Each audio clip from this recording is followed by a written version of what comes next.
بسم الله جنة كمنا مقاساتي وان دبتو ديمنو يواس خيريتاتي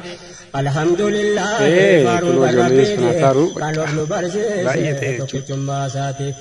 كانوا مت إسلام بردي متجراسي برانجاي رجل براكنا جا بنو ديما كان عني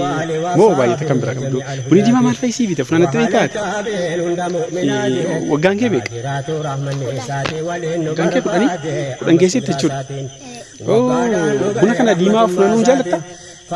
Dugusa buna kana maal fetti bitatta yeroo macaatti maal fetti bitatta yeroo fatafanti bitatta fatuma jaallattu jechuudha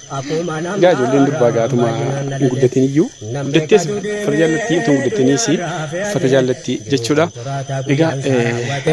yoo tole sammaate hojii ofii fudhate mana lamaan keessaa tokkuma dhuunfate meeqaaf qabriin cabee jannataa ittaate ni'imaa keessa ciisee kan aara galfate meeqaa kan qabriinsaa boolla biddaa taate hundinuu wamadoon Kudini meteraga asii kan gommaan bunaan beekamaadha biyyi gommaagaa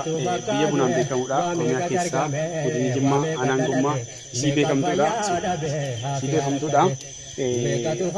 kanaaf egaa birraan ifaaraa jechuudha asfaa qabna bokkaatu nurraa baduu dide malee bunni kunoo diimateera kottaa funaanaan isiniin jedha egaa hin dhoknas wajjinis kottaas isiniifan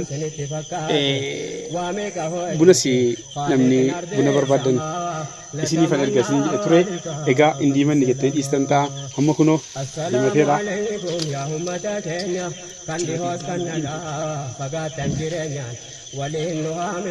amma kunoo diimateera buna diimaa inni barbaadan isiniifan egaa sababbifachuudhaan